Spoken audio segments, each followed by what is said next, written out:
So not sure why. Okay, thank you. Not to worry. So I want all of you to imagine a time when there was nothing. And that was a time when man just evolved to become a man. After being an ape or a monkey, he evolved and became a man. And we became a man, he started to think. वो समय के बारे में सोच के देखो. It's difficult to go back thousands of years. But think about it, what it would be like when the man started to think and he was wondering about what is all these things, how these things came about. He was looking at the trees and the mountains and the rivers and the earth and the whole lot of other things. In the nighttime, I was looking at the moon, the stars, and everything. So, intelligent men that we all are. So, people thousands of years ago started to wonder how all these things came about. So, they were wondering, where these things are coming from? Who has brought these things? So, they conducted their research over hundreds of thousands of years. And they came up with 3 rules or 3 laws. So I'm going to share those laws with you. So when they were looking around, they was wondering that all these things that I see around myself, these things must be an effect of something. So all what I see must have a cause. आप आजकल तो हम चलो science की वजह से जानते हैं ना कि everything must have a cause. पर उस समय तो साइंस वाइंस थी नहीं ना. But they are very scientific people in their thinking. They are intelligent people. So they thought all these I see in the entire universe must have a cause. फिर उनकी investigation और आगे बढ़ी, few hundred thousands years or whatever, and then they realized, उनको लगा कि actually when the entire world started, there was nothing. When the world started, there was nothing. And there was only one entity, what we know today by the name of Brahma. So if there was nothing, and if God is created everything that we know, so when God has no material with him to create the world out of, so he must have created the world out of himself or herself. We are not going to be bothered with the gender of the God. क्योंकि हम लोग कभी कभी tension में आते हैं कि इसको why you calling him him, तो you can call him her, doesn't really matter. ठीक है. So God must have created all that we see in the world by through himself. Logical बात है ना ये कि जब God कुछ था ही नहीं, when God has no material with him, so whatever is being created must be created by himself or through himself. So then the second principle they gave, or hypothesis you can call it, that effects that we see in the world are nothing but the cause itself in different shapes and forms.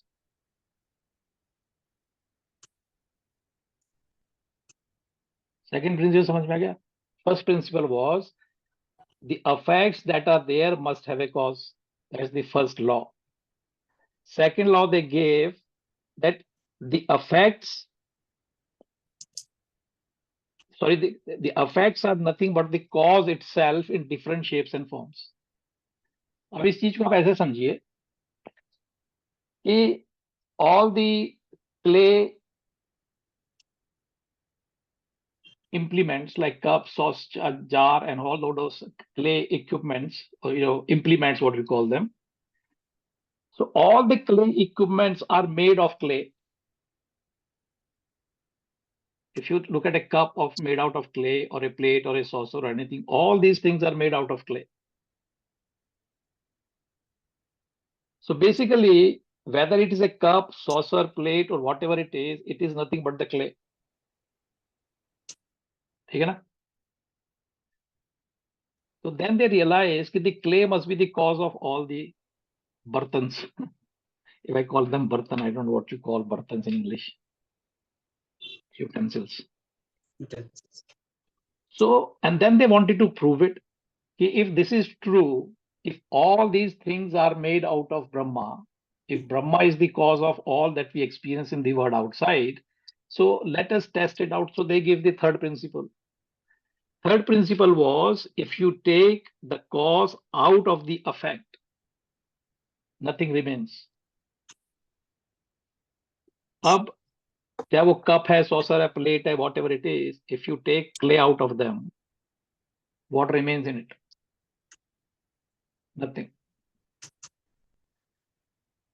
So in the same way, from all the gold ornaments, if you take gold out of them, while gold is there, depending on the shape and size of it, we give them a name.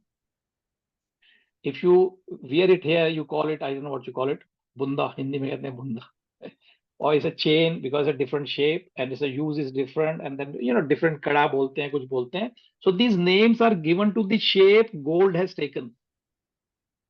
The shape that gold has taken, depending of its use and size and shape, we give it a name.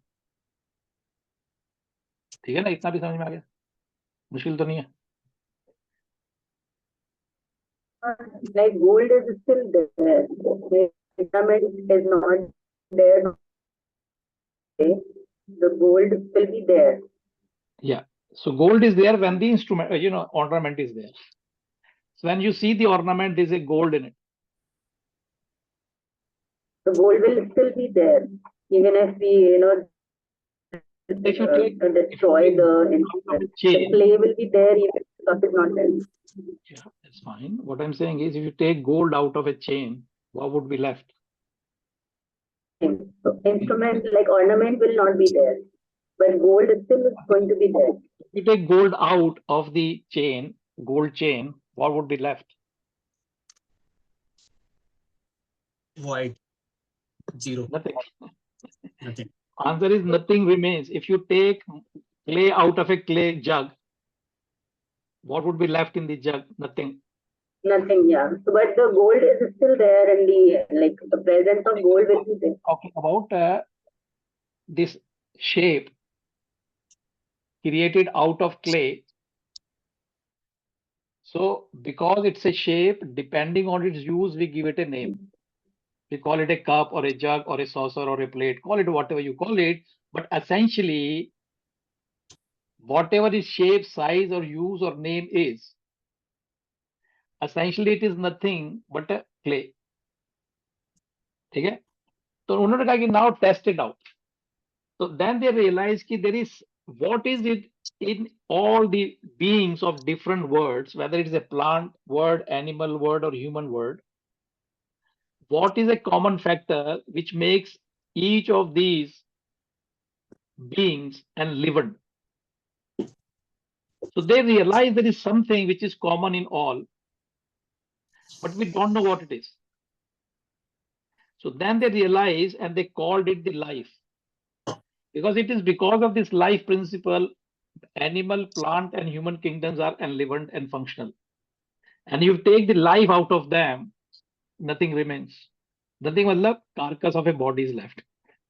And because we don't like a lot of dead bodies around us, so we have different arrangements. Somebody bury them, somebody burn them, somebody put them into the river, or somebody will feed it to birds.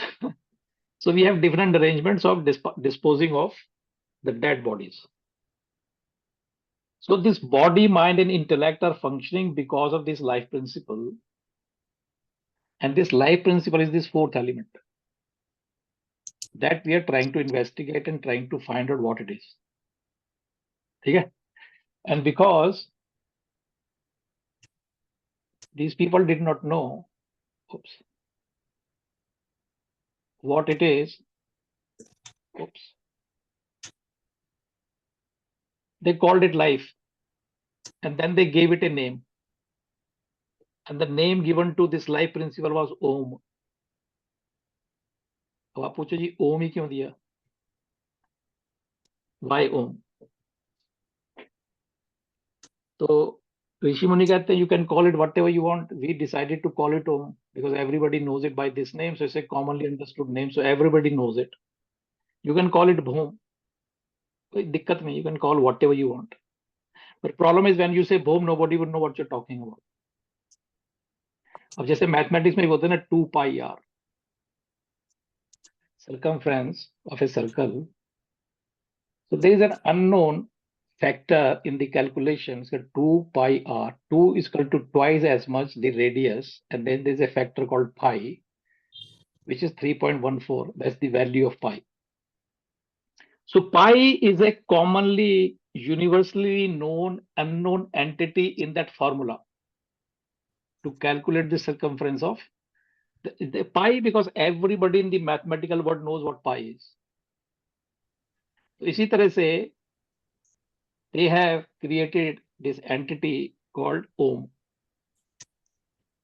तो उसको हमने ओम कहना शुरू कर दिया. This unknown entity that I cannot comprehend from my sense organs, I cannot think about it, I don't have no clue about it, but I know it exists. Like I know electricity, but I cannot describe it. I can describe what electricity does. एक छोटी सी कहानी और सुना देता हूं. अब आपको ये 3 प्रिंसिपल समझ में आ गए. All effects must have a cause. So everything that I see from all my sense organs must have a cause. And then effects are nothing but the cause itself in different shapes and forms. And third is when you take the cause out of the effect, nothing remains. Manisha ji says that all effect must have a cause. Thank you. Probably I said it differently. तो ये 3 loss को आप याद रखना, काम आएंगे आगे चल के, है ना. तो जैसे आपको हस्बैंड आपसे पूछे या जो भी घर में पूछे कि why are you angry, so you say there must be a cause. Because I can't be angry without a cause. ठीक है. तो इतनी बात हो गई. इंक्रीमेंटली चलें, समझते समझते तो आराम से समझ में आ जाएगा.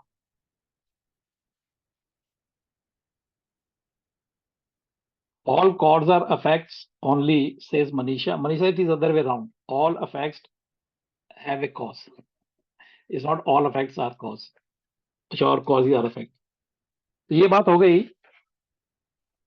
अब ये जो ओम है, Om is the name given to it.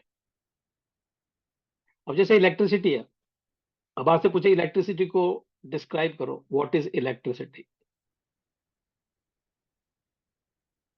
कोई डिस्क्राइब कर सकता है? You know what it is, but you can't describe it. करके देखो, कोशिश करो. मैं बैठा हूं. I am waiting for you to describe electricity. तो मेरे जो गुरुदेव हैं स्वामी चिन्मयानंद, वो एक कहानी सुनाते हैं. मतलब कहानी नहीं है, इसे रियल एक्सपीरियंस. अब रियल है, उन्होंने कहानी कुक करी, I don't know. So he said that one day I was sitting in my room and I was visited by a friend who lived in a village. And so we started talking. We met after so many years because he said I went for my pilgrimage. So after so many years I came back. So he visited me. I knew that Bala has become a Swami now. So he came to see him. So when they were chit-chatting, they were exchanging notes कि ये हो गया, वो हो गया, गांव में ये बातें चल रही थी उनकी. तो थोड़ी देर में काफी गर्मी हो गई. So he said, I stood up and I switched on the light, sorry, fan. So fan started and this guy was shocked. He said, what the hell is this? You know, where the air coming from? He had never seen anything like fan in his life. He was a guy from remote village. So he was shocked and surprised how suddenly there is a air in the room. But because of his inhibition, he didn't ask the question. He wondered, but he didn't ask the question. फिर बात करते करते it got dark outside. So Swamiji says I got up and I again went to the same wall and I pressed a switch. So light came on. Now this guy was lost his balance. He said, no, man, what the hell you are doing to the wall? What is this happening here? He said, what? And Swamiji said, what are you talking about? He said, how did this light in this room now? He said, because there's a bulb. I said, yeah, but how the light is coming from the bulb? He said, well, because of the electricity. He said, what electricity? He said, it's the electricity behind the bulb. He said, where is it? I can't see it. So you're fooling me. Do you think I'm a villager? So you can just take me for a ride. He said, no, man, I'm just telling you the truth. The bulb gives electricity, light because of the electricity. He said, but I can't see it.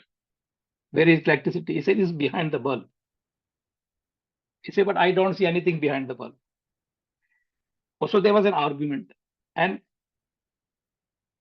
Gurudev can't explain it to him what the hell this electricity is all about. So he got an idea, said, well, if you really want to experience electricity, there's only one way. I said, can you see that stool in the corner? Can I pull that stool, stand up on the stool and take the bulb out? So he did that. He said, now where put your finger where the bulb was. So he put the finger. The moment he put the finger, he fell on the floor. So jhatka laga badi thi.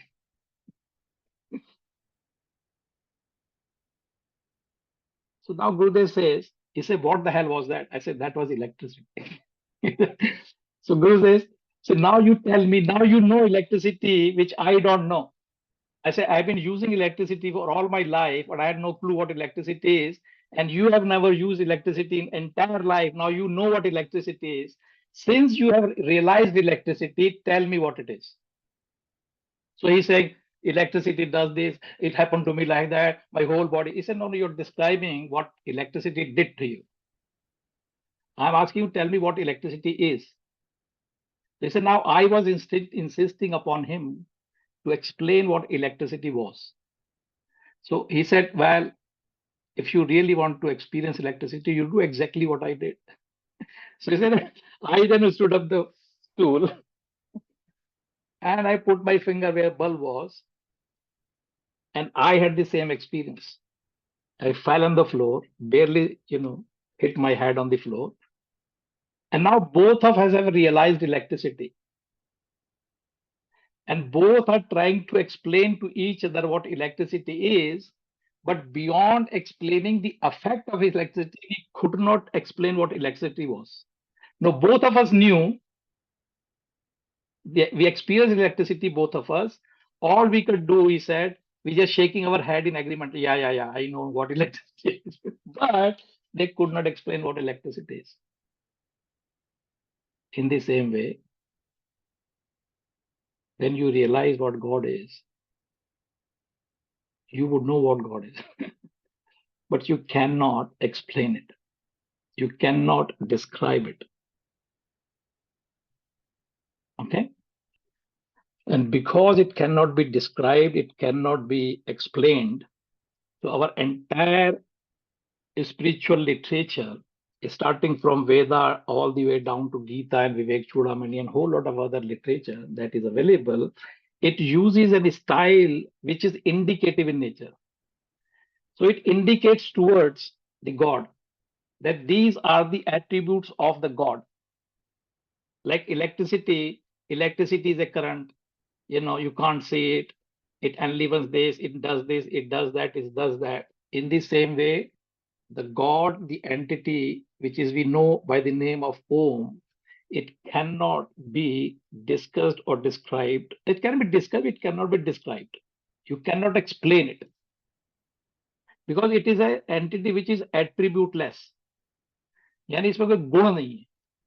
The God has no attributes. But to help you and me understand it, our Rishi Munis have used a language which is indicative in nature. अब indicative nature का क्या मतलब होता है? You all know. I'm going to point you in that direction. आपने road signs देखें? Road signs. So road sign says, so there's an arrow and it says Delhi 35 kilometers on your right. And so you see sign and there's a sign like that. It says Delhi and sign and 39 km. The moment you look at that sign, you know exactly what you have to do, isn't it? So when you see a sign like that, so what would you do? looking at the sign, you will take the right turn, isn't it? Nobody is telling you what to do. The moment you look at the sign, you know exactly what to be done. So a sign gives you an instruction. The reason this sign is giving you instruction, because these instructions imposed upon this sign is known to all of us, and there's a common knowledge what this arrow means. कितनी बात समझ में आ गई? इसी तरह की भाषा जो है हमारे सारे लिटरेचर में यूज्ड हुई है to help us understand what god is. ठीक है, दिक्कत तो नहीं हो रही समझ में? दिक्कत हो तो बता देना. I can repeat my self 100 times, I don't mind, क्योंकि मेरी प्रैक्टिस होती है. More question you ask me, more I get practice out of you guys. इन्हीं चीजों को, so all the ideas, thoughts, principle, values, and whole lot of other things which are discussed in Ved or Upanishad or Gita to help us understand various Devi Devtas were created by Ved Vyas. ठीक है, तो उसके ऊपर हम फिर कभी आएंगे कि वेद व्यास को क्या सूझा, उसने पुराण लिख दिए. Will come to it. Sir एक क्वेश्चन, हाँ प्लीज. जैसे ये रोड साइंस की बात आई ना, तो ये बेसिकली ये है कि जैसे हमें किसी डेस्टिनेशन को पहुंचना है, ये तो डेस्टिनेशन को पहुंचने के लिए हमें ये रोड साइंस हेल्प करते हैं. हमें जी. दिल्ली पहुंचना है या कहीं भी पहुंचना है, तो वो रोड साइंस हमें हेल्प करती हैं. राइट जाओ, लेफ्ट जाओ, स्ट्रेट जाओ, ऊपर जाओ, व्हाटएवर व्हाटएवर. हाँ, ठीक है. सो that is one analogy. But हम जब गॉड की बात कर रहे हैं, तो हम गॉड में पहुंचने की बात नहीं कर रहे ना, हम तो गॉड को रियलाइज करने की बात कर रहे हैं. Isn't it? I'm just trying to understand the analogy. So your question finished? Okay. We are not talking about how to reach God. I'm talking about the language, Vedic literature, and the language which is used in our literature is indicative in nature. In the same way as road sign indicates what action to take. So that is how the language of the literature used in our scriptures is same as a road sign. The road sign is indicative. अब road sign अगर वहां पे paragraph लिख दें तो पता चला traffic jam ही लगा हुआ कि हर आदमी पढ़ने के लिए खड़ा हो गया वहां पे ना. तो avoiding all these problems they started making science. एक साइन है, you look at the sign, you know what to do. So all this symbolic language used in the scriptures are designed for me to get the idea what I have to do to realize God. तो छोटी छोटी बातें मैं आपको बताते चलता हूँ ना कि आपको आगे चल के प्रॉब्लम होगी. ये सारी की सारी जो चीजें हैं ना, ये इतनी मुश्किल नहीं है जितनी बना रखी हैं, क्योंकि अगर नहीं बना के पेश करेंगे तो दुकान कैसे चलेंगी फिर? नहीं, दुकानें भी तो चलानी है. मैं भी कल ही बात कर रहा था इन लोगों से, दीप्ति वालों से. किसी की भावना तो नहीं तुम्हारी हर्ट होती तुम लोग की कि कैसे बात कर रहे हो सर हमारे मंदिरों के बारे में टाइप्स. अगर होती है तो बता देना. There is nothing I can do, लेकिन I will reduce the way I talk. मैं ये बता रहा था, मैं आपको अपनी बताया था. देखो तीन चीजें हैं. एक चीज तो है the knowledge of our Sanatan traditions, the knowledge of it. Okay, so we are talking about it, but I'm not questioning it. I'm not questioning the knowledge per se, because I don't have capacity, capability, or stature to question the work of thousands upon thousands of highly erudite scholars who invested their lifetime to come to the knowledge that they have put together for us. So I'm not questioning it. The second thing is my understanding of this, what I think this is, right? And then my practice of what I think this is. आपको तीन चीज समझ में आ रही है? the knowledge, the Ved, the Upanishad, the Gita, and the whole lot of other things. So we are not questioning. We are not discussing or debating or arguing about it because they are not arguable. They are beyond arguments. What is my understanding, what I think it is, and what my practice is based on my understanding is what we are talking about. Okay? So on that basis, I feel comfortable to be critical about few things. Not critical that way. I think the whole idea is we need to see whatever we are doing in the name of religion or religious practice, we need to start thinking about it. आपको करना है नहीं करना है, is up to you, that's your life, not my life. अगर आप जाके इसकी दीवार पर टक्कर मारोगे तो मेरा सर थोड़ा फूटेगा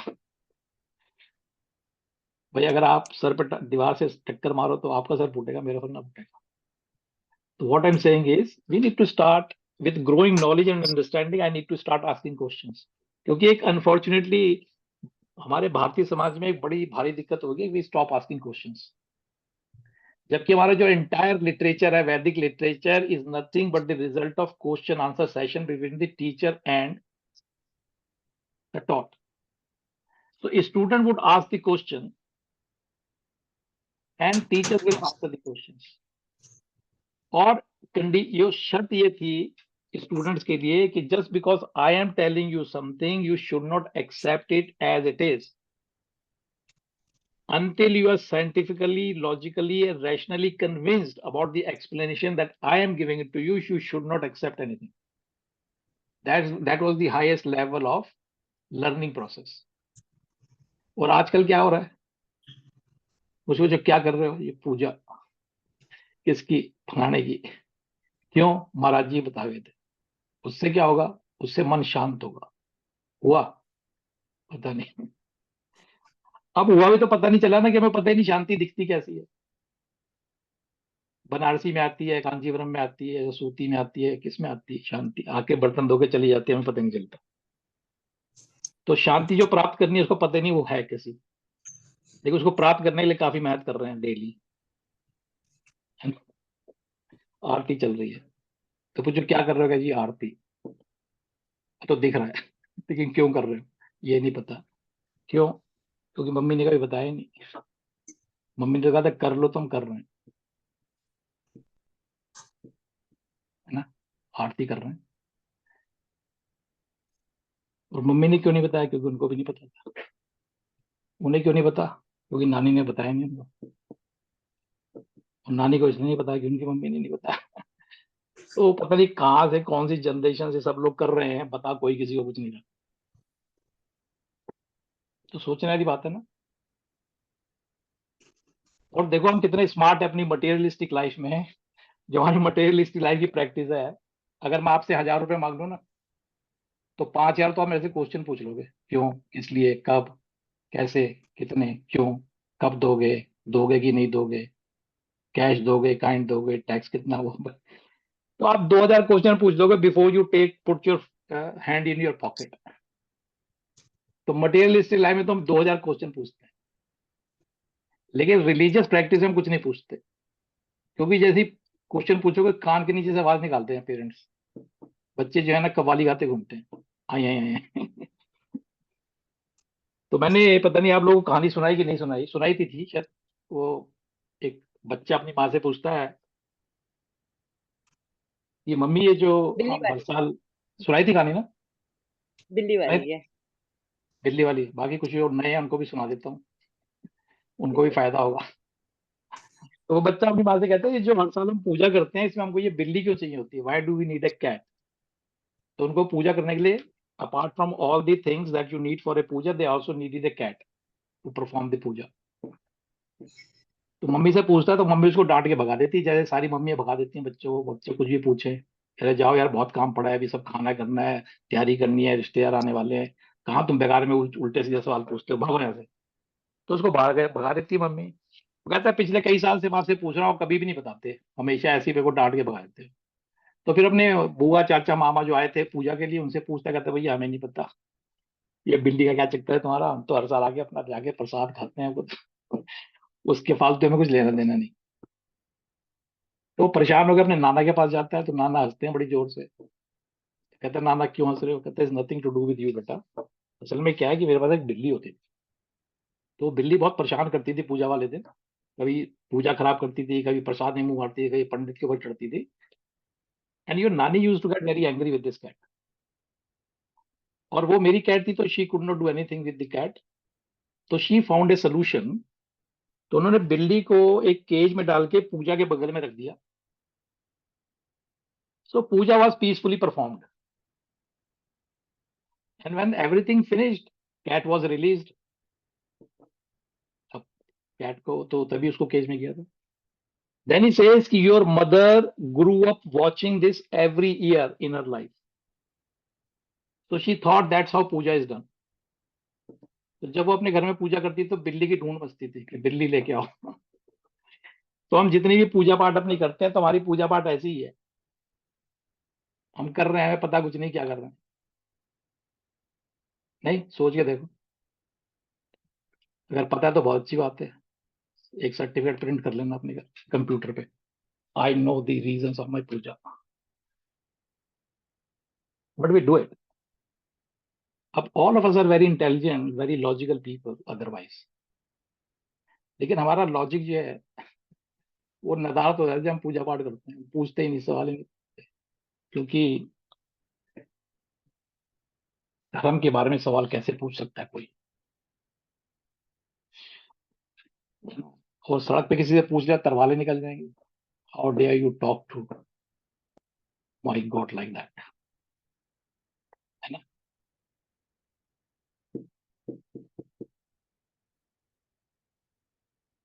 चलो भाई ठीक है, नहीं करेंगे बात, करते रहो, जिसको मजा आ रहा है करते रहे पूजा पाठ, उसमें बुराई कुछ नहीं, बुराई कुछ नहीं है, लेकिन फायदा भी कुछ नहीं है। पंडित जी तो हमने बता के पैसे लेके चले गए, उनको तो थोड़ा ढूंढोगे तुम जाके, पंडित जी आपने बताया था ये करो तो ये होगा, वो तो हो ही नहीं रहा, पंडित तो गए, you are not going to find the same pandit again, next pandit will come, will give you new prescription. और मतलब ऐसी ऐसी बातें करते हैं लॉजिकल, कि खासतौर से किसी के घर में किसी की तबीयत बड़ी खराब रहती है ना, मम्मी पापा टाइप लोगों की, तो कोई बताएगा कि ऐसा करो, महामृत्युंजय का जाप चालू कराओ, कहते ये हमें तो आता ही नहीं, हमने तो पढ़ा ही नहीं आज तक। कहते, नहीं नहीं तुमको करने ही दो, हरिद्वार चले जाओ, वहां से गंगा जल भी ले आना, और वहां पे 5-6 हजार की फीस लगती है, पंडित विल डू इट 1 लाख महामृत्युंजय जाप फॉर यू।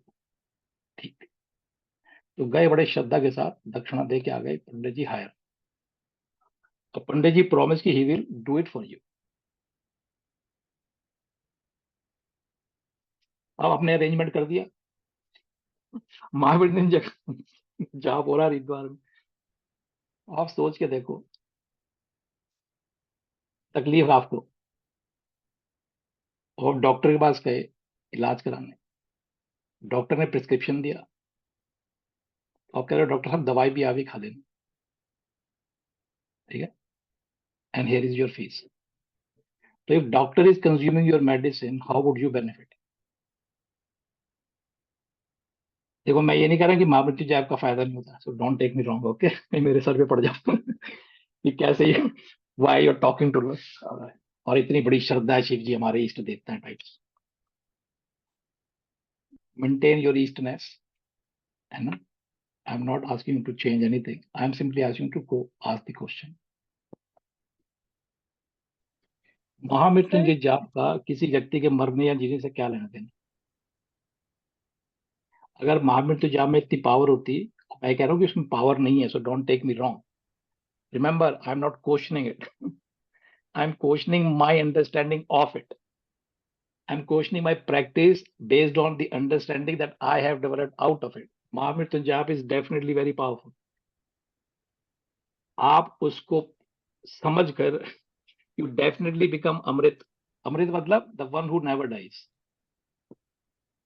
ठीक है। लेकिन अगर जो हम समझते हैं कि महामृत्यु जाप का जाप करने से व्यक्ति मरता नहीं, तो इसका मतलब आपने कोई चीज किसी को जानते हो जो अभी तक जी रहा है, जो पैदा हुआ है अभी तक मरा ही नहीं, and everybody is praying for him to die, कोई जानते हो ऐसा व्यक्ति हमारे अलावा? हम ही बच्चे हैं जो भी पैदा हुए थे कुछ साल पहले भी जिंदा, थोड़े साल बाद हम भी निपट लेंगे। कितने महामृत्यु जी के जाप कर लो, कुछ होने वाला नहीं। जानते हो किसी को?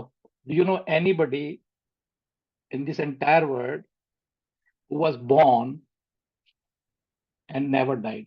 Two people raise their hands. Who raised their hands? Sir, Okay. Shilpa ji, sorry. Kawaljeet ji. अच्छा अच्छा, आई एम नॉट सेइंग जो पैदा हुआ मरेगा नहीं, दैट्स फाइन, वो तो मरेगा ही, वो तो जी। कोई अमर नहीं है इस दुनिया में। मैं सिर्फ जाप के बारे में पूछना चाहती हूँ। आई जस्ट जी। वांट टू अंडरस्टैंड कि do these mantras have power? Depend करता है पावर किस क्या, what do you understand by the word power? ये जो पावर आप पूछ रही हैं, what do you think what is power? देखो, पावर तो है ना। अब now I need to understand what that power is. जी सर, आपने भी स्टार्टिंग में हमें मंत्र जाप कराया, जी एंड में भी प्रेयर करेंगे हम। जी जी। Obviously there is some logic behind it. Yes. I want to understand what. तो उसके लिए दो काम किए जा सकते हैं।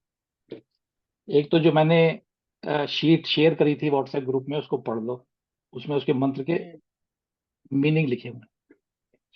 तो ठीक पहले है। आप खुद पढ़ो, और when you don't understand those meaning then we will have a discussion on it. तो आज मैं नहीं सर, दोबारा आई से डू शेयर कर दूं, because but there some just saying people. कि हाँ हाँ, वो तो सर है, मगर obviously these mantras have effect and we should do it with pure heart.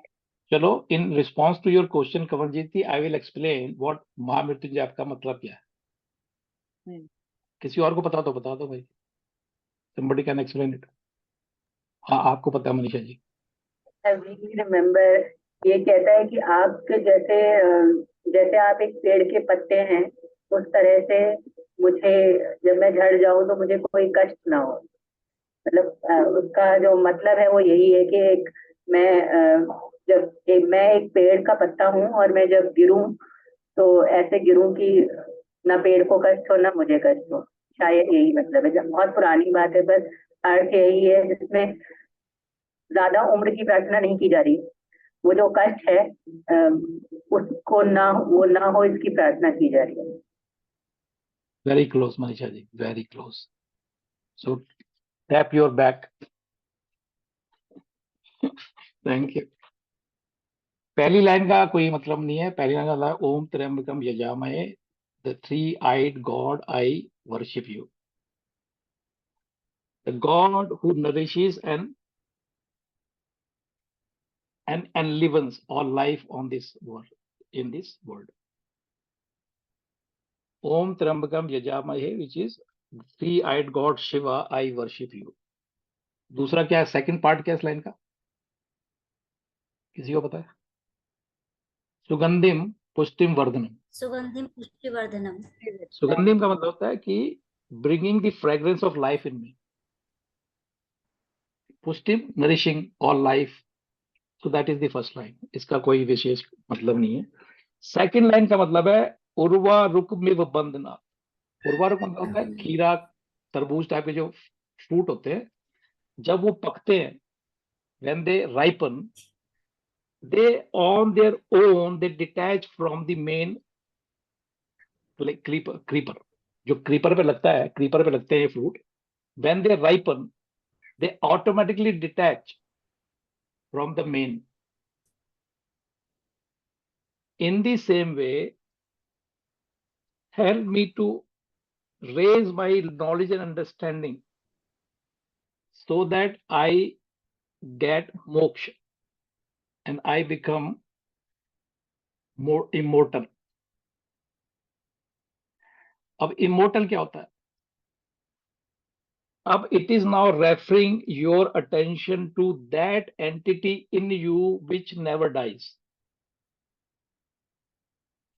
So right now my identification, that's who I am, is with body, mind, intellect, which is a mortal entities which are going to die.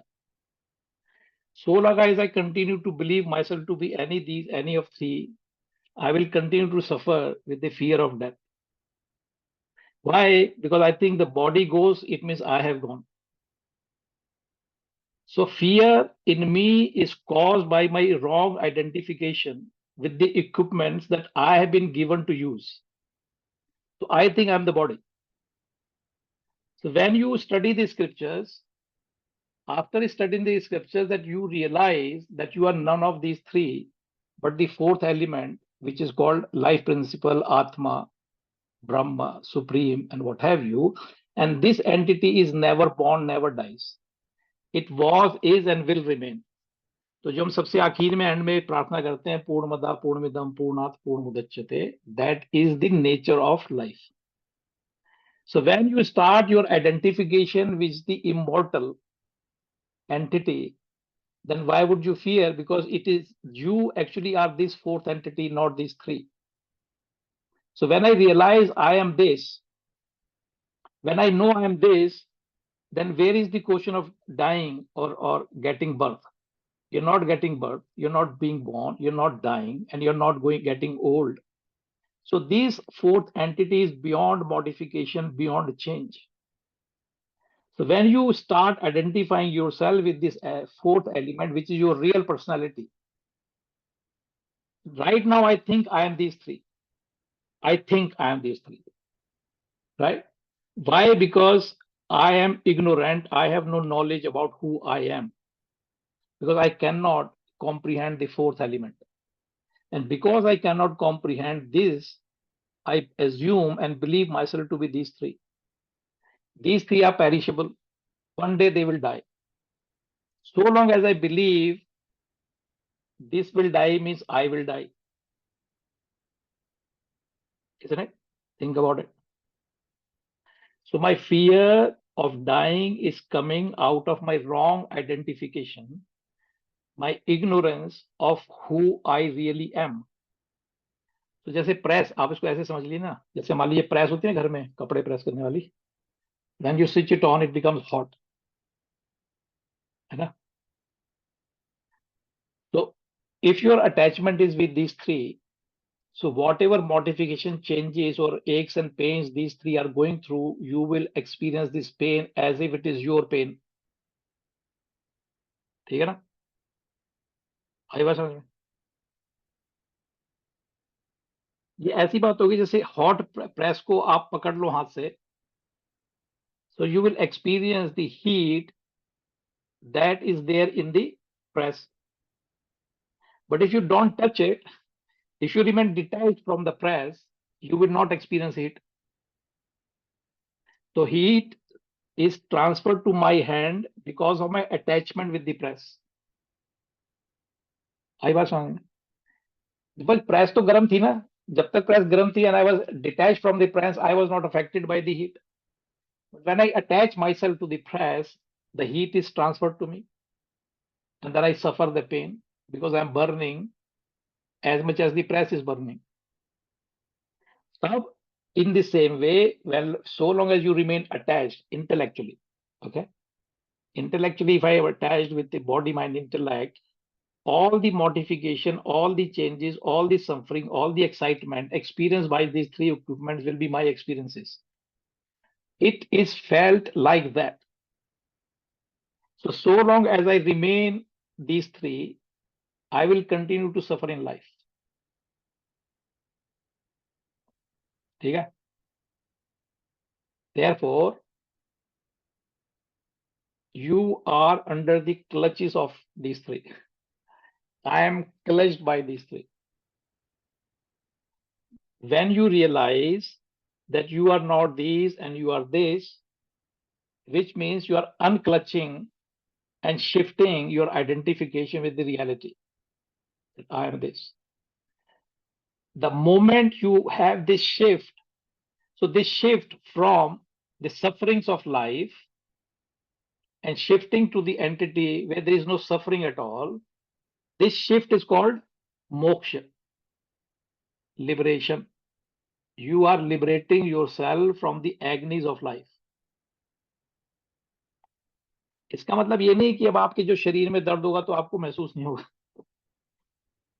दर्द होना एक चीज होती है, दर्द को सफर करना दूसरी चीज होती है. शरीर में दर्द हो रहा है भाई, ठीक है, इलाज कराओ ना, इलाज कराओ, आगे बढ़ो. उसको why you have to take your hand in your hand and, curse the entire world.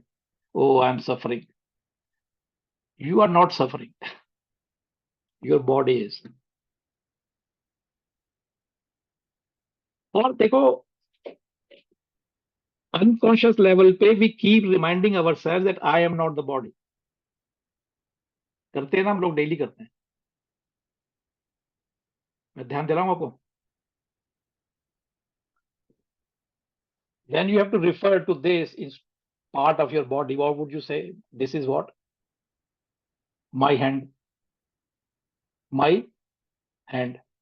When you talk about this is my head, isn't it? So if it is your head, then you must be other than your head. If this is your hand, then you must be something or someone other than hand. नहीं? My mind. When you say my mind, it means you are not the mind. You are something or someone other than the mind. सोचिए. सोचने का खेल है सारा का सारा. जब सोचना शुरू कर दोगे तो काम चालू हो जाएगा. Realization, the process of realization starts with thinking. और पूरी गीता में thinking के अलावा कोई काम ही नहीं बताया. When you start reading and understanding it, you will find that Gita is talking about how you can think differently and think intelligently. That's what Gita is talking about. So, when you say this is my body, it means you are not the body. You are something or someone other than this body. तो अब हमारा रिश्ता ऐसे ही होता है अपने शरीर और बुद्धि के साथ, जैसे किराए के घर में लोग रहते हैं ना. यू लिव इन द किराए का हाउस. आपके किराए के घर में कुछ डैमेज हो तो आप क्या करते हो? मातम मनाते हो क्या? If door is broken in your flat that you are renting, तो आप रिश्तेदार को बुला के मातम करते हो क्या? Oh my door is broken, so you are crying. We don't. If door is broken, what you do? Call the carpenter and get it sorted. So when my body is suffering, when I have a disease, why I'm crying? Take it to the mechanic shop called hospital. Hospital is a mechanic shop for the body. They dent and paint the body there. They repair. It's a mechanic shop. So you take your diseased body to a doctor who is an expert in the body. He knows how body suffers, what ailments are there, and how to repair it, and what is the treatment. So you go there, take the treatment, and bring it to the original state as it was. What is the why are you crying about it? देखो, कोई रोकेगा नहीं आपको. You are free to cry as much as you want. And we're just saying, let's think about it. Why the hell I'm crying? तो मैं किराए के घर पे रहता हूँ और उसका पेंट वेंट खराब हो गया. Would I stop crying about it? I don't cry. I just call somebody or call the landlord. Can you please get it repainted? We lived there in this house for 10 years and you have never repaired it. So you get it repaired. आपको मेरी बात समझ में आ रही है? ज्यादा difficult तो नहीं है ना? मैं इसीलिए वैसी वाली भाषा बोलता भी नहीं, श्लोक लोक टाइप, क्योंकि वो खुद भी नहीं आते. वैसे तो श्लोक लोक मैंने याद ही नहीं किए, क्योंकि मेरा ध्यान हो ही रहा कि व्हाट इज इन दी श्लोक rather than worrying about श्लोक. क्योंकि संस्कृत जो है हमने 8वीं के बाद पढ़नी बंद कर दी थी, तो इतनी संस्कृत आती नहीं. तो हालांकि समय अब 10 मिनट रह गए, so I don't want to start the topic that we started last week. So we are talking about freedom. So what we are talking about freedom is the freedom that we talk about. We will continue next time, next Wednesday. The freedom is the freedom of my body, mind, intellect. Freedom is not that I am free to do whatever. This is what we understand freedom to be. Freedom वो political definition है कि I am free to do whatever I want to do. लेकिन literature, वेदांतिक literature आपसे कहता है कि doing what you do means that you are enslaved to your senses, your body, mind, intellect. You have such a sensual pressure in you that you cannot avoid what your senses are tempting you to do. You have no control over it. तो पहले हम खाते हैं दबा के, फिर wait बढ़ जाता है. It's not freedom from, Manisha. It's the freedom from the temptations created by the body. कि मुझको ये चाहिए, उसकी कमीज मेरी कमीज से सफेद कैसे. इसको बोलते हैं जोन्सी सिंड्रोम, कि उसके पास है तो फिर मेरे पास भी होना चाहिए. क्योंकि हम लोग डिस्कस करेंगे थोड़ा डिटेल में. तो idea of freedom is that do you have the ability to restrain your senses. Thank you Deepti. Sir हाँ, आपने बोला था कि मतलब हम पूजा पाठ से रिलेटेड ही है कि पूजा पाठ करते हैं नहीं पता, but what according to you is definition of puja पाठ? कई लोग हवन करते हैं, यू नो, मतलब डिफरेंट जी. फॉर्म्स हैं. जी. हवन कर रहे हैं हम लोग या जो सोच के, अब क्या आहुति देना ही पूजा पाठ है या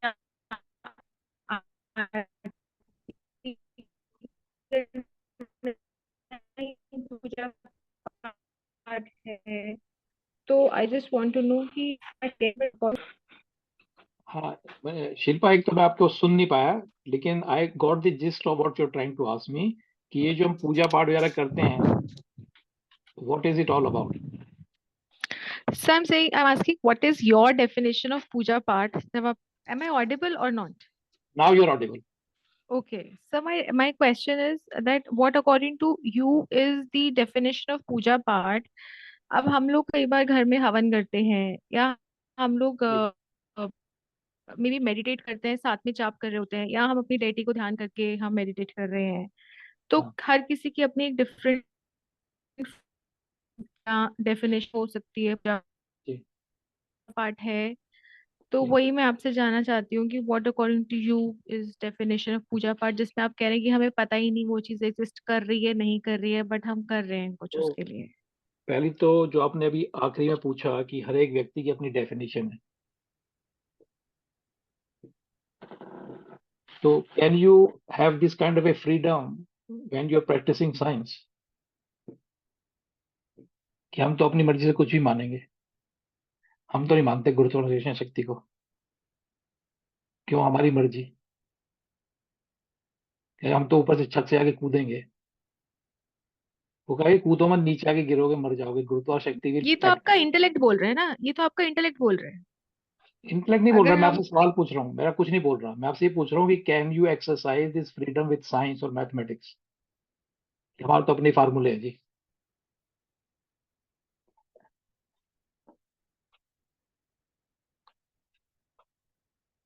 मैं आपसे आपको सोचने के लिए कह रहा हूं कि आपने कहा कि हर एक व्यक्ति की अपनी अंडरस्टैंडिंग है. अगर रोड यूज करने के लिए हर व्यक्ति की अपनी अंडरस्टैंडिंग हो तो क्या होगा वहां पे? If everybody has their own rules. हाँ, तो यूनिफॉर्मिटी नहीं होगी या डिसिप्लिन नहीं होगा. नहीं तो they would be lot more deaths. अब होता तो नहीं हमारे तो. वो तो इफेक्ट हो गया ना, रोड ना यूज करने का, मतलब वो तो कॉज एंड इफेक्ट में बेसिकली चला व्हाट गया. You are doing is you are doing something which you have your own understanding about it and you are doing it. So मैं तो आपको मना कर ही नहीं रहा कि आप मत करो. मैं तो आपसे सिर्फ ये कह रहा हूँ कि do you know what you are doing and why you're doing it and whatever you're doing, where it is taking you.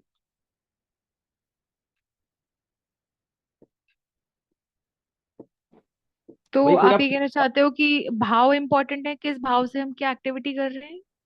देखो जी, पहली अगर बात तो हम शिल्पा जी आप ये समझ लीजिए मैं कुछ भी नहीं कर रहा, मैं कुछ कह ही नहीं रहा कि this is not my view, मेरा कोई व्यू नहीं है। मैं तो आपको वो बता रहा हूँ कि जो मैंने पढ़ के समझा है। ठीक है, पहली बात तो आप ये समझ लीजिए। दूसरी बात ये है कि आप खुद ही सवाल पूछो ना, whatever you do in the name of puja path bhajan kirtan havan, whatever you do, whatever, मैं तो ये कह ही नहीं रहा कि ये गलत है। मैं कह रहा हूँ कि these are very scientific logical techniques designed with a specific purpose as recommended by scriptures. They are scientific techniques for specific objective.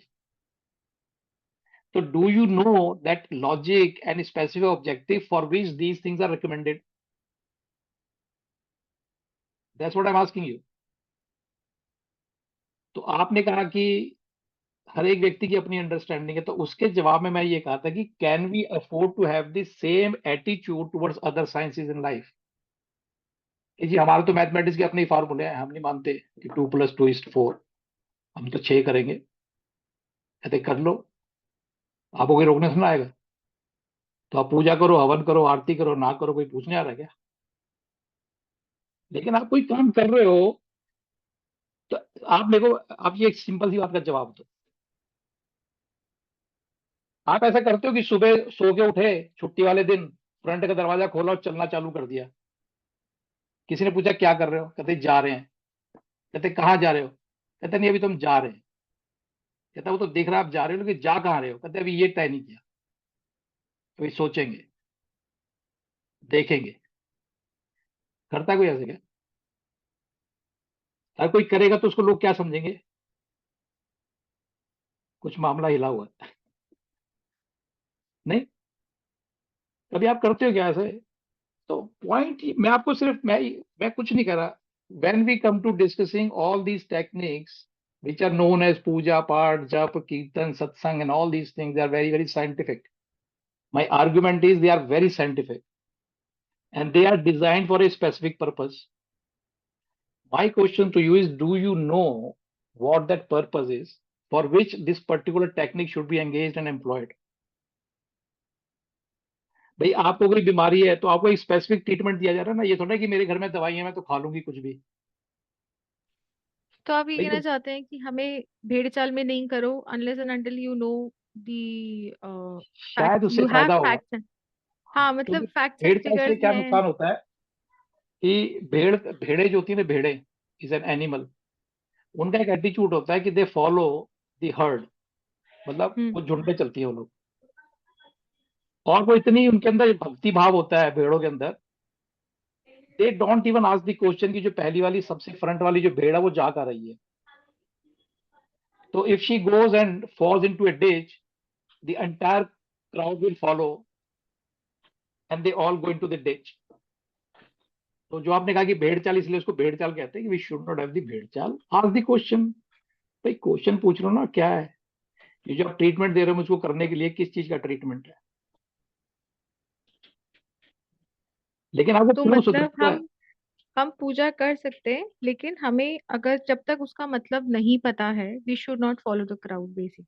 नहीं मैं ये कह रहा हूँ ऐसा नहीं है, मैं कह रहा हूँ अगर आपको उसका अर्थ मालूम है and you know what exactly you are doing, you will benefit out of. Hmm. अभी आप पूजा पाठ करते हो, आपको क्या मिलता है हलवे के अलावा? What you gain out of, अगर भंडारा है तो खाना मिलेगा और ऑर्डिनरी पूजा तो हलवा मिलेगा या बूंदी। व्हाट आर यू नहीं, बट गेनिंग सब अदर देन? मेंटल पीस भी मिलती है कई बार। तो वही मैं कह रहा हूँ कि मिलती क्योंकि है क्या? मतलब मेंटल पीस, आपका एक ऑरा क्रिएट होता है, आपकी वाइब्स होती हैं, सबकी पॉजिटिव वाइब्स है या कुछ है। अगर हम ग्रुप में ओम का जाप कर रहे हैं तो उसका इफेक्ट हमारे को दिखता है, पता चलता है हमें। हाँ तो तो फिर करते हैं। भाई जब किसी चीज का फायदा आपको हो रहा है तो carry on doing. What I'm saying is कि if you know the logic and science behind it, you can get more benefit out of it and a sustained benefit. Peace is my real nature. Peace is my real nature. I don't have to do anything to have or be peaceful. That is what is prescribed. peace, love, and happiness is my real nature. I don't have to be, do, or have anything to be peaceful. That is what Shastras telling us. मैं नहीं बोल रहा कि आप मेरे को blame मत करना, अनुभव बोल रहा था, मैं कुछ नहीं बोल रहा. Love, peace, and happiness is my real nature, which means if it is my real nature, then why I am doing anything to have peace? So इसका मतलब there is something wrong somewhere. So that is the question I should ask. Why should I do something which I already have? जब मेरा पेट भरा हुआ है तो मैं खाना क्यों खाऊं? नहीं, अगर मुझे जो डिसएग्रीमेंट मुझे दिखता है, तो मुझे ऐसा लगता है कि अगर ये रियल नेचर है तो इसे इतना सहज क्यों नहीं है? फिर सब मतलब अगर भगवान चाहते हैं, सुप्रीम पावर चाहती है कि हम शांत रहें, तो हम शांत क्यों नहीं है? इसके लिए मतलब शांत नहीं है, इसीलिए सब इतना कर रहे हैं. तो परेशानी है, जलन है, गुस्सा है, ये कोई और दे रहा है क्या? ये भी तो वही उन्होंने ही दिया है. मतलब हम कुछ नहीं भी करते, बच्चा है छोटा सा जिसने अभी कुछ एक्सपीरियंस भी नहीं किया है, वो भी अपना दूसरों से खींचना चाहता है, छीनना चाहता है, लड़ना चाहता है. तो उसमें तो वो भी नहीं है कि मतलब दुनिया ने उसे सिखाया. तो समझ जो मुझे लगती है कि भाई अगर ये इतना गुस्सा होना ज्यादा आसान है ये और खुश होना ज्यादा मुश्किल है. तो अगर ये नेचुरल है, यही हमारा नेचर है, तो फिर हम उसमें या जैसे कि हम लॉजिक समझें और हम उस पूजा के प्रोसेस की रेलेवेंस समझें, इतना शायद बुद्धि है ही नहीं, इतनी बुद्धि भक्ति की नहीं है कि हम अगर बहुत एनालिसिस करते हैं. जैसे हम लोग ब्राह्मण्स हैं, तो हमारे पेरेंट्स ने, हमने उनको पूजा करते देखा, हमने पूजा शुरू कर दी. जब मैं उसमें लॉजिक लगाने लगी, मेरा ध्यान सारा लॉजिक में ही है, और जो बिल्कुल मतलब सरेंडर होके पूजा कर रहे हैं वो तो बड़े खुश दिखते हैं. जैसे मैं अभी उसमें गई मंदिर में, बांके बिहारी के मंदिर में, पेरेंट्स के साथ उनको लेकर गई, उनका बहुत मन था. तो जो लोग लॉजिक नहीं लगा रहे, जो सोच नहीं रहे, जो भीड़ में घुसे चले जा रहे हैं, फूल फेंक रहे हैं, और वो मतलब उनके आंखों से आंसू गिर रहे हैं, जॉयफुल है ना, कि मुझे तो कुछ भी फील ही नहीं हो रहा. मुझे तो उसको मतलब उस मूर्ति को देख के या उतना तमाशा, बलून, भीड़, मुझे तो कुछ फील नहीं हो रहा कि मतलब मुझे कुछ कनेक्शन है. अब मैं लॉजिक लगाऊंगी तो परेशान हूँ. जो लोग लॉजिक नहीं लगा रहे, जो सब इसलिए फॉलो कर रहे हैं कि भाई कुछ तो है और कुछ तो है, तो वो सब बड़े खुश हैं. और मतलब उनको, मुझे लगता है कि शायद अब ये तो पता नहीं रियल लाइफ में उनकी में स्ट्रगल है या नहीं है, पर वहां तो ऐसे दिखता है कि लॉजिक के बिना लोग ज्यादा खुश रहते हैं. अब वो मे खुश हैं या को खुश प्रतीत हो रहे हैं. हाँ, खुश मतलब वहां तो लग रहे हैं कि बड़े शांत, बड़ा मजे कर रहे हैं. तो Appears to you that they are happy. इसमें डिफरेंस होता है Manisha. It appears to you that जब they are happy. हमारा ये रियल नेचर है तो फिर हम उसमें क्यों नहीं रह पाते? मतलब यही ईश्वर ने this हमको is ji, this particular question आपने इतना बेहतरीन क्वेश्चन पूछा है, because that is the core of all the Upanishads. सारे उपनिषद में including Gita is investigating why that is the case. और हम लोग यहाँ इकट्ठे हुए हैं, शायद हमारी भी इच्छा कहीं ना कहीं यही है. हाँ, मेरा तो कर्तव्य ही है ये समझने का कि मैं तो अपने लॉजिक और लगा रही हूँ. देखो लॉजिक से ऐसा कोई लॉजिक मतलब we are not sitting and arguing and discussing and debating about it. It's just saying देखो आप अपनी मटेरियल लाइफ में भी तो आप यही काम कर रहे हो ना. लॉजिक इलॉजिकल काम कौन सा करते हो? कौन से काम ऐसे इलॉजिक करते हो? नहीं करते ना. तो हमको स्पिरिचुअलिटी में सारे लॉजिकल का आहुति को चढ़ा देनी होती है. ये दैट्स माय क्वेश्चन कि वहां हमको कोई लॉजिक यूज नहीं करना. सर वो यहाँ एज पे अ हम सारे मीडियम भी लॉजिक तो यूज एक्ट करेंगे. कर सकता है हमारे लिए. वो एज अ मीडियम भी तो एक्ट कर सकता है. सी एनी कैसा act medium? Could be, sir any act could be a medium. अगर हमें हैप्पीनेस चाहिए या पीस चाहिए, फॉर एग्जांपल अब मैं कहूँ मेरे को टॉफी खाने से हैप्पीनेस मिली, so that was a medium. तो अगर वो बांके बिहारी के टेम्पल जा रहे हैं, मिल रहे हैं और उनको एक हैप्पीनेस मिल रही है, so Yes. Visiting to Banke Bihari temple could be a medium for जी देयर हैप्पीनेस. एग्जैक्टली. मैं तो डिसएग्री कर ही नहीं रहा. देखो दो तरह की चीजें होती है ना. एक होती है scientific approach of doing things, एक होती है धूल में लठ मारना. तो अगर आप धूल में लट मारना इज योर टेक्निक और style of life, who can stop you? Nobody can stop you. कि अब जी हम धूल में लट मारते हैं, हमने तो हमेशा ऐसे ही किया है जी, हमको तो मिल जाती सुई, हमने तो कई बार सुई ढूंढी है धूल में लट मार के। तो अगर आपको धूल में लट मार के सुई मिल रही है तो आप ढूंढो ना। That is the approach you have taken in your life. That is your life. What you do with this, nobody has control over you. You can do whatever. If I have to do that, I will find a magnet and just go around that and find the key. Oh. तो अब आपको सरल तरीके से वही चीज प्राप्त हो सकती है, तो why do you want to go around the entire world and then not get what you are looking for? जैसे एक हिरण होता है ना, कौन सा हिरण होता है पता नहीं, उसका नाम क्या है टेक्निकल नेम, तो वो उसको बड़ी खुशबू आती है कहीं से, कस्तूरी तो कस्तूरी कस्तूरी मृग। तो वो कस्तूरी मृग उस खुशबू को ढूंढने के लिए पूरे जंगल में कुदाके मारता घूमता है। He is suffering and making, it's not suffering but is exerting so much, morning to evening, jumping around, going around in circles to get to the source of that fragrance. तो जितने भी हम लोग ये एफर्ट कर रहे हैं, these are the effort exactly like that कस्तूरी मृग, because you are trying to search something which I am the very source of. वो जो कस्तूरी मृग को जो खुशबू आती है वो उसके नेवल में से आती है, जो उसके धुन क्या बोलते हैं उसको, नेवल होती है ना, so नेवल में कस्तूरी होती है. So he does not know where the smell is coming from because he is ignorant of the source of happiness or source of smell. He struggles and he goes around in the entire circle to get what he already has. आपको समझ में आई बात? तो ये जो सब हम कर रहे हैं जीवन में शांति प्राप्त करने के लिए is only because I don't know that I am the very source of peace. How I am the very source of peace and where is that peace is the subject matter of all the scriptures.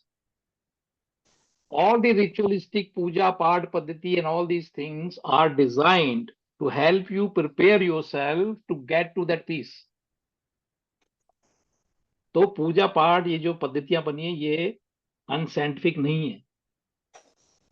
You don't have to make them scientific. I'm not asking you to make them scientific. What I'm saying, they're already scientific. You find the science in them for yourself. I and you are not making them scientific. They're already scientific. But we need to understand what the science is so that the efforts that I'm investing into in that direction, it could be guided journey rather than कि निकल पड़े, कहीं पहुंच गए, कहीं टिक गए, कहीं आ गए, पता ही नहीं है कहाँ जाना था, कहाँ पहुंच रहे हैं. तो दैट इज वन स्टाइल. आप करो ना, किसने रोका थोड़ी ना है. सारी दुनिया यही कर रही है भाई, सारी दुनिया यही तो कर रही है ना, और पीस फिर भी नहीं मिल रही. पड़ोसी ने गाड़ी चेंज कर ली, यहाँ पे करबटे बदल रहे हैं, और वैसे हम जाते रहते हैं वैष्णो देवी एवरी ईयर, लाटा वाली सर पे पट्टा बांध के जाते हैं ताकि कुछ घुस ना जाए अंदर. तो दुनिया के चक्कर काट रहे हो, जेलसी वही की वही, एंगर वही का वही, सारे की सारी नेगेटिविटी, रावण के सारे 10 हेड जो हैं वो वहीं के वहीं टिके हुए हैं, लेकिन मंदिर हमने सारे घूम लिए, पूजा सारी कर ली, हवन सारे कर लिए, प्रसाद सारे प्रकार के खा लिए, लेकिन आयोटा ऑफ डिफरेंस नहीं आ रहा मेरे अंदर. तो कभी तो as an intelligent person you must stop and think कि all this effort that I am putting in the name of religion stroke spiritual practice, am I gaining what I must gain? तो ये इतना कोई मुश्किल तो सवाल नहीं है ना, कोई चैलेंजिंग भी सवाल नहीं है. इसमें क्या चैलेंज है? इसमें तो यही तो आपसे कह रहा भाई, whatever you are doing, if you are happy that you are getting what you are getting, then carry on doing it. और आपको लगता है कि यार कुछ समझ में नहीं आ रही बात, let me find out, then you find out. देखिए, सबसे इसलिए सनातन धर्म इतनी प्यारी चीज है, उन्होंने कहा कि इसमें वॉलंटरी एंट्री है, जबरदस्ती कुछ नहीं है. You can continue to suffer and pickle yourself in your life. In your miseries, you can continue to suffer. कोई टेंशन नहीं, हमको नहीं, हम कोई दुकान खोल के नहीं बैठेंगे आपको यहाँ पे आके शांति प्राप्त करनी. You can continue to suffer and pickle yourself in the miseries of your life. However, if you decide on a day I want to get off my miseries, then you have to take voluntary admission. Then you have some hope to get out of your miseries of life. अगर आपको लग रहा है कि life बढ़िया चल रही है, लाइफ इज कैंपाकोला टाइम्स, फिर क्या जरूरत है कुछ चेंज करने की? कोई जरूरत नहीं है. Carry on. जयकारा लाटा वाली दा बोल साचे दरबार की जय. कुछ करने ही नहीं ना, क्योंकि अब जैसे जाप है. अब आप जाप करते हो, किसी ने बताइए जाप करो, फलाना फलाना जाप करो, कोई सा भी जाप, आई डोंट नो. हालांकि हमारा टाइम 10 मिनट ऊपर हो गया है, बट आई एम एज्यूमिंग कि आपको इंटरेस्ट आ रहा है. Will finish in 5 minutes. Jap is a very scientific technique. अब मैं आपको बताता हूं, प्रूव करके देता हूं आपको. अभी मैं एक चीज का नाम लूंगा, यू मेक श्योर कि you do not think about that thing that I'm giving you the name. एक चीज का नाम बताऊंगा, उसके बारे में सोचना नहीं है, ठीक है? Cup. Don't think about it. Come on. The moment I said cup, you had the image of cup in your mind, isn't it? इसका मतलब क्या हुआ? इसका मतलब ये हुआ कि when you start understanding your real nature, and if you keep reciting that name in your mind, you develop the attachment with your real nature. And if you keep doing it over a period of time, you start realizing your real nature. Hence, they recommend that you should take the name of the Lord. Lord is the name given to your real nature. Reason it is Lord, because this is the presiding authority over these three. So it's the Lord of senses. What we know as God actually is called Lord. Lord means Swami. अब बोलते हैं सच्चिदानंद महाराज की जय. We'll talk about Satchidananda Maharaj. But the reason we call it is Lord because it's the Lord of senses. ठीक है ना? So if you keep reciting the name of Lord, whatever name that you give. अब जैसे मैं अब ये जी नारायण नारायण नारायण, ओम गंग गणपते नमः, ओम गंग गणपति. अब आपको गंग गणपति का पता ही मतलब ही नहीं पता, गंग गणपति का.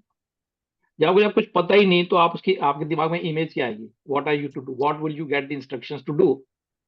तो जब आपको कुछ इंस्ट्रक्शन समझ में नहीं आई तो आप इंस्ट्रक्शन फॉलो कैसे करोगे?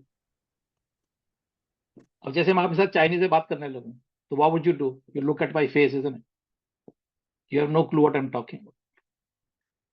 तो अगर मैं आपसे संस्कृत में बोलना शुरू कर दूं तब भी आपको कुछ समझ में नहीं आएगा. जब आपको कुछ समझ में नहीं आएगा वो करोगे क्या? तो हम प्रार्थना कर रहे हैं या कोई आरती कर रहे हैं. अब मैं आपसे कहता हूं आरती ले लो, take an pick an aarti of your choice. Multiple choice question है ये. कोई सी आरती पिक करो, पिक वन आरती दैट यू लाइक. उसमें से एक लाइन चूज करो of your choice and then explain what that line is indicating at. शब्दार्थ तो सभी को मालूम होते हैं. शब्दार्थ तो सभी को मालूम होते हैं ना कि ओम जय जगदीश हरे. अब इस लाइन का मतलब नहीं मालूम, लेकिन हम बड़े भक्तिभाव से कर रहे हैं. आंसू भी आ रहे हैं आरती करते हुए, लेकिन समझ कुछ नहीं आ रहा. बाकी सब हो रहा है लेकिन समझ ही नहीं आ रहा कि क्या कह दिया हमने, ये बोला क्या था अभी, ओम जय जगदीश हरे का मतलब क्या होता है. मैं चलो लाइन बहुत लंबी हो जाएगी, एक शब्द ढूंढ लो पूरी आरती में से and explain it to yourself, not me. Whatever you understand from whatever you are uttering, does it link with the Upanishadic knowledge? Or this is your own interpretation of what you think it is? That's the simple things. भाई इसमें कोई बहुत rocket science थोड़ी ना है. भाई आप उस चीज को वैसे समझे ना कि जगदीश का क्या मतलब होता है. What are we talking about? In the scheme of things, Jagat ka Ish, Ish, the Lord of the Jagat. Jagat meaning the flux of change that these three things carry on. Body is changing all the time. My mind is changing all the time. My intellect is changing all the time. All these enti put together are referred to as Jagat. Jagat means the flux of change. And this fourth entity is the lord of the flux of change called Jagadish. Jagat-ish. So I am worshipping that. I am singing the praises of this. So if you keep this understanding in your mind and you recite the name of Jagadish, then you know what you're talking about.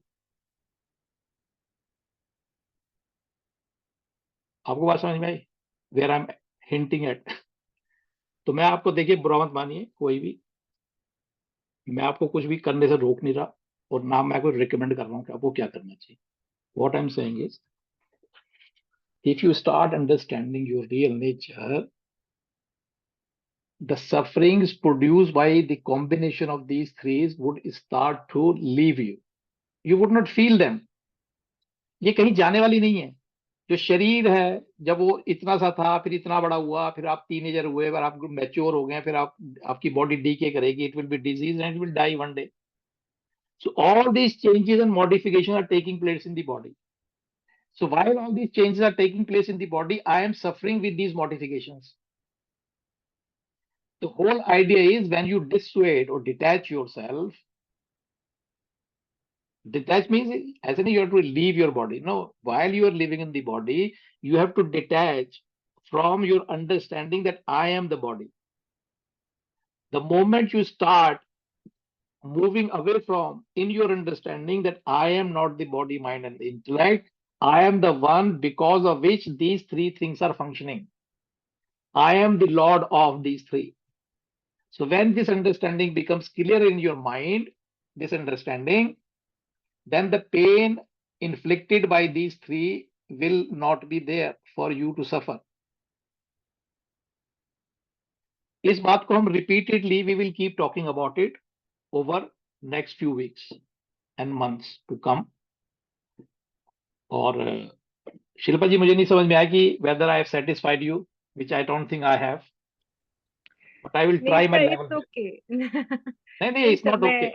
I know sir, मैं खुद I belong to a Sanatan family only, और हम लोगों के यहाँ पे भी कोई ऐसे मूर्ति पूजा या किसी चीज पे नहीं है. But what all you said that यही सब सुन के I have been like grown up कि you should have a reason, scientific reason for whatever you are doing. तो मैं वही समझना चाहती थी कि डेफिनेशन मतलब मेरी और मेरे डैड की कई बार कॉन्फ्लिक्ट हो जाता है चीजों मैं में. ऐसे करूंगा आपकी शांति के लिए, मन की शांति के लिए, भाई एक दो देवताओं का मैं डिस्क्रिप्शन आपको दूंगा अगले हफ्ते.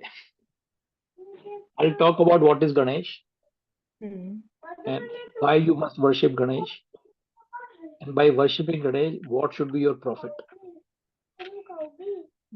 And then we can look into Vishnu and we'll discuss what is Vishnu, why Vishnu should be worshipped, and what are the profit that you must gain out of worshipping Vishnu. ठीक है? Yes, sure. Sir क्योंकि जो चीज आप बोल रहे हैं वो मुझे ऐसा लगता है कि वो चीज हमें, अब अगर हम हवन कर रहे हैं और हम मंत्र पढ़ रहे हैं तो सेम चीज वहां पे भी इम्प्लाई करती है ना कि हमें जब तक मीनिंग ही नहीं पता, हम कर रहे हैं कि आप लेफ्ट टू राइट जल दे दो, अब आप राइट टू लेफ्ट दे दो, अब ईस्ट टू वेस्ट, ये सब चल रहा है. But till the time you know the reason that why we are doing it, तो इट इम्प्लाइज. शिल्पा जी आपने मेरे को इतनी रिलीफ दे दी है, मेरे को अभी तक ये लग रहा था कि शायद you are against me. No, Now I think we sir, are on I'm the with same you. page. I'm pleased that we are on the same page, and you're right because आप देखो खुद ही सोचो ना, ये मैं नहीं कुछ कह रहा हूँ भाई, मैं क्यों कहूंगा कुछ भी, मुझे क्या लेना देना, मेरा दिमाग खराब हुआ, मैं आराम से जीवन जी रहा हूँ यूके में बैठा हुआ, मुझे क्या लेना देना क्लास वाला चलाने से. तो what I'm saying to you is all of us are quite sensible decent people. हमको पीट पीट के साइंस पढ़ाई है बचपन में, नहीं? I am such a good artist, लेकिन मेरे को आर्ट परस्यू करने नहीं दी. क्यों? साइंस पढ़ो, क्योंकि हमारे टाइम में साइंस पढ़ के नौकरी मिलती थी. तो हमारे पिताजी ने कूट कूट के साइंस पढ़ाई है. अब इतनी साइंस कूट के पढ़ा दिया, एक साल हम साइंटिफिक भी ना हो अपने एटीट्यूड में. मतलब नंबर नहीं आते तो एक बात अलग है, लेकिन साइंटिफिक तो आप हो ही सकते हो ना इन योर एटीट्यूड. साइंटिफिक का मतलब क्या होता है? Evidence based practice. साइंस का मतलब ये नहीं कि हमको वो अपना धुआं निकालना है एलसीएल वगैरह से. That's what I'm talking about. What I'm saying is scientific attitude, evidence based practice. और आपको सुन के आपको ताज्जुब होगा, जितने भी हमारे स्क्रिप्चर्स है, they are so scientific in their temperament. All they are talking about is evidence based, data codified into knowledge. ऐसे नहीं है कि महात्मा जी बैठे थे, उनको कुछ भी समझ में आ गया, उन्होंने किताब लिख दी. ऐसे नहीं. The people, whatever knowledge they have gained, that knowledge has been verified by hundreds and thousands of subsequent rishis over thousands of years, and they have validated that information. तो ऐसा नहीं है कि मतलब किसी के मन में कुछ भी लिख गया, दाढ़ी वाले बाबा जी ने कुछ भी लिख दिया, हमने मान लिया. ऐसा नहीं है. It's a very scientific. And दो तरह की चीजें होती हैं. देखिए, प्रैक्टिस जो होती है ना, एक कहलाती है बहिरंग साधना, एक्सटर्नल प्रैक्टिसेस, जिसको हम ये पूजा पाठ, भजन कीर्तन, हवन, ये सब चीजें होती हैं, तीर्थ सत्संग, ये सब करते हैं. These are all external practices. और इसको करने के बाद then you have to follow on to antarang practices, which is internal spiritual practices. ठीक है. तो whole idea of external practice is to train your mind to learn to focus on a point or on a thought or on a thing at your command. Right now आप करके देखो अपने mind को focus, अगर हो जाए तो. नहीं होगा.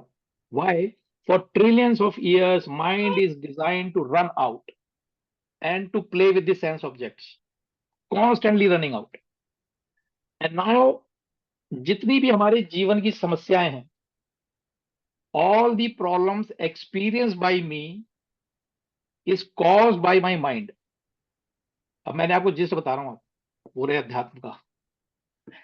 अध्यात्म का जिस ये है, all the problems experienced by me are caused by my mind. ये बात समझ में आ गई?